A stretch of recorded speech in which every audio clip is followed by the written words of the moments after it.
Hello बच्चों, तो कैसे हो आप लोग। बच्चों, आज मैं आपके साथ शेयर करने वाला हूँ यूपी बोर्ड प्री बोर्ड का जो हिंदी का पेपर है, वो आपके साथ शेयर करने वाला हूँ 2000 जो कि आपका 24-25 सेशन का।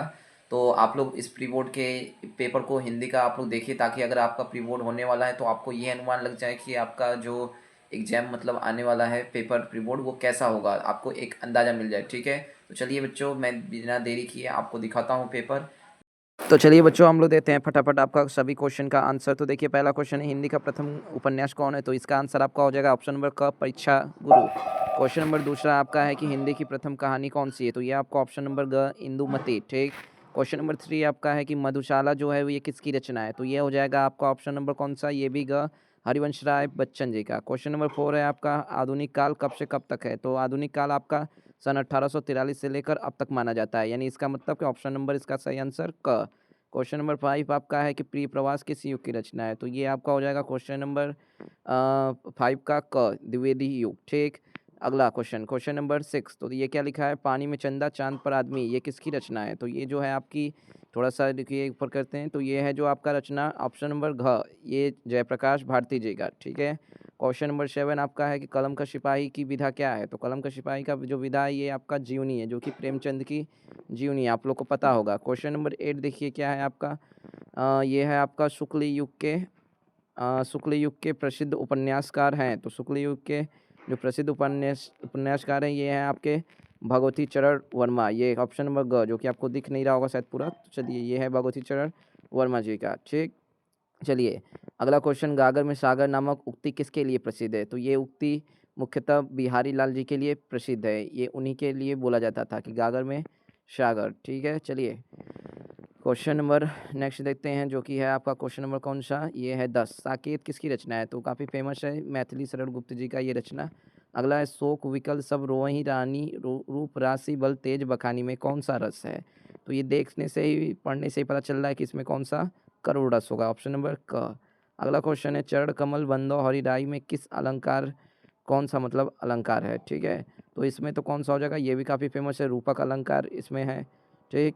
चलिए, तो ये हो गया आपका ये क्वेश्चन। चलिए, क्वेश्चन नंबर 13 आपका, क्वेश्चन नंबर 13 क्या है, जो सुनिरत सिद्धि होई गण नायक कविवर वदन कितनी मात्राएं हैं। तो दोस्तों, ये एक चौपाई है, अतः इसमें आप लोग बता सकते हैं कितनी मात्रा हो सकती है। तो इसमें आपकी 24 मात्रा होगी। क्वेश्चन नंबर नेक्स्ट आपका है, त्रिफला का समास विग्रह क्या है। तो त्रिफला का समास विग्रह तीन फलों का समूह, यानी ऑप्शन नंबर आपका कौन सा, ये हो जाएगा आपका क। ठीक। अगला क्वेश्चन है कि कपड़ा का तत्सम क्या होता है। तो कपड़ा का तत्सम आपका क्या हो जाएगा, ऑप्शन नंबर ख, करपट। नेक्स्ट क्वेश्चन है, आकर्षण शब्द में किस उपसर्ग का उपयोग किया गया है। तो आकर्षण शब्द में आपका आ उपसर्ग का क्या किया गया है, यूज किया गया, प्रयोग किया गया है। अगला है, विकारी पद के कितने प्रकार के। तो इसका आंसर, आपका सही आंसर कौन सा हो जाएगा, बताइए, ऑप्शन नंबर क, 4। ठीक। नेक्स्ट क्वेश्चन, त्वयी इस युष्मत शब्द के किस विभक्ति का रूप है। तो त्वयी जो है युष्मत शब्द के सप्तमी विभक्ति का रूप है, ऑप्शन नंबर क हो जाएगा इसका आंसर। अगला क्वेश्चन 19, वाक्य के कितने अंग माने गए। तो वाक्य के अंग मुख्यतः 2 माने गए हैं, ऑप्शन नंबर ग इसका सही आंसर हो जाएगा। क्वेश्चन नेक्स्ट क्वेश्चन, कर्तृवाच्य के वाक्य में प्रधानता होती है। तो इसका सही आंसर कर्ता की हो जाएगा। ठीक है। चलिए दोस्तों, अगला जो आप क्वेश्चन का टाइप है वो है आपका वर्णनात्मक प्रश्न, जिसमें आपको पता होगा कि आपको कुछ गद्यांश टाइप का दिया होता है। ठीक है। और आपको उस गद्यांश को अच्छे से पढ़कर नीचे कुछ क्वेश्चन दिए हुए होते हैं, और आपको उनका क्या क्या करना पड़ता है, आपको आंसर देना पड़ता है। ठीक है। हालांकि यहाँ पे देखिए, ये उसी आपके गद्यांश का पार्ट है, और नीचे देखिए 3 क्वेश्चन। अच्छा, यहाँ पे आपको 2 ऑप्शन दिए होते हैं, या तो आप ऊपर वाला कीजिए या तो आप नीचे वाला, कोई भी कर सकते हैं, जो भी आपको सही लगे, आपको समझ में आए। ठीक है। ये देखिए, ये हैं 3 क्वेश्चन जो कि आपको जिनका आंसर देना होगा। ठीक। तो ये था आपका गद्यांश से रिलेटेड। ऐसे में ऐसे ही आपके पद्यांश आते हैं, 2 पद्यांश होते हैं, और उनका भी आपको क्या करना पड़ता है, आंसर देना पड़ता है। या तो आप ऊपर वाले का दे दीजिए 3 क्वेश्चन का, जो भी पद्यांश को समझकर पढ़कर, या फिर आपको जो नीचे वाला अगर आ रहा है तो नीचे वाला को दे दीजिए। ठीक है। लेकिन किन्हीं दोनों में से एक ही का देना होता है, ये नहीं कि आपको दोनों का आंसर देना होता है। ठीक। ये देख लीजिए आप लोग, ये उसी का पार्ट है, फिर ऊपर वाले गद्यांश का, जिसमें से कि ये है आपका। ठीक। चलिए, क्वेश्चन नंबर 3 आपका होता है, ये होता है आपके संस्कृत वाले पोर्शन से रिलेटेड, जिसमें भी इसमें भी आपको संस्कृत के 2 गद्यांश दिए होते हैं। ठीक है। और आपको इसका संदर्भ सहित आपको हिंदी में क्या करना होता है, इसका अनुवाद करना होता है। देख रहे हैं आपका, ये लिखा हुआ है ऐसा कर्मवीरा संस्कृति, ये आपका वो वाले चैप्टर से।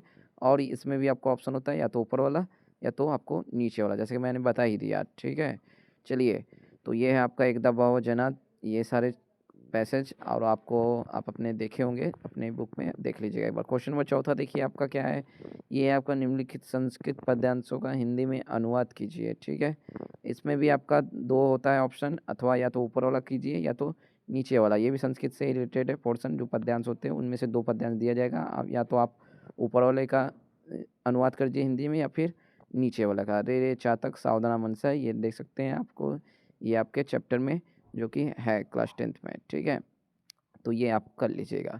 चलिए देखिए क्वेश्चन नंबर अब 5 आपका ये है, अपने पठित खंड काव्य के आधार पर दिए गए प्रश्नों में से किसी प्रश्न का उत्तर दीजिए। यानी जो खंड काव्य होता है, अगर आप क्वेश्चन बैंक लिए होंगे तो उसमें ये दिया होगा आपको, तुमुल खंड काव्य का या तो सारांश अपने शब्दों में लिख दीजिए, या फिर आप नीचे जो दिया हुआ है मेघनाद, मेघनाद का, या फिर आपको चैत्र चित्र करना होगा। 3 नंबर आपको इसका मिल जाएगा।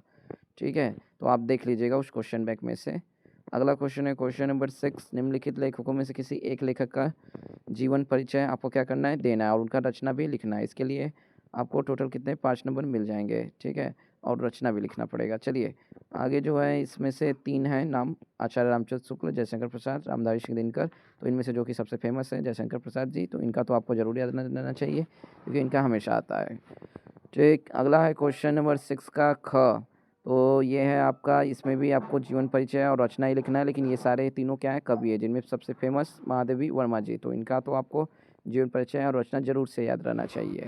ठीक है, तो ये है क्वेश्चन नंबर 7 आपका है कि अपनी पाठ्य पुस्तक का में कंठस्थ कोई एक श्लोक लिखिए जो इस प्रश्न पत्र में न आया हो। ठीक है, यानी आपको कोई श्लोक लिखना है, लेकिन कंडीशन ये है कि वो इस क्वेश्चन पेपर में नहीं आया हो, अदरवाइज आपको नंबर मिलेगा नहीं। ठीक है, तो ये चीज़ होना चाहिए। क्वेश्चन नंबर ये आपका हो गया 7। ठीक, ये 6।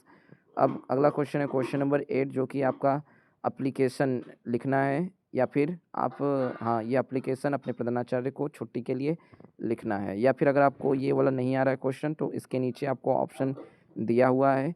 ठीक है, क्या है इसके नीचे ऑप्शन, तो देख लीजिए।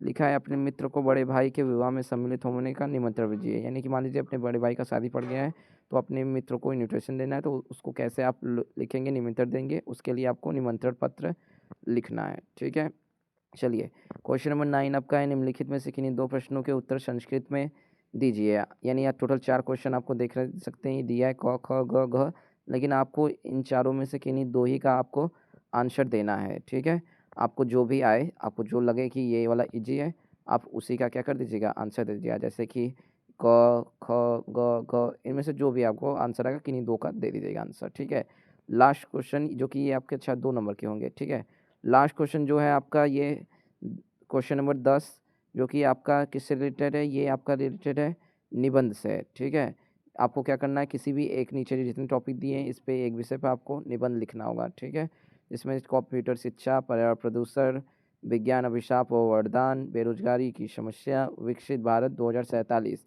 ये 5 टॉपिक में से आपको किसी भी एक पर अच्छे से निबंध लिख देना है, जो भी आपको लगे कि अच्छे से आपका तैयार है। ठीक है, इसके लिए आपको टोटल कितने मार्क्स मिलेंगे, 7 नंबर मिलेंगे। ठीक है, चलिए दोस्तों, आप जाते जाते आप सभी से एक रिक्वेस्ट है कि मैंने आपको लिए इतना मेहनत किया, ये आपके पास ये पेपर शेयर किया, तो आप सभी से एक रिक्वेस्ट है कि आप लोग प्लीज़ जाते जाते हमारे चैनल को सब्सक्राइब जरूर कर दीजिएगा, क्योंकि आपका एक सब्सक्राइब हमें बहुत ही ज़्यादा मोटिवेशन देता है। ठीक है दोस्तों, तो बाय बाय, धन्यवाद, मिलते हैं नेक्स्ट ऐसे ही एजुकेटिव वीडियो में।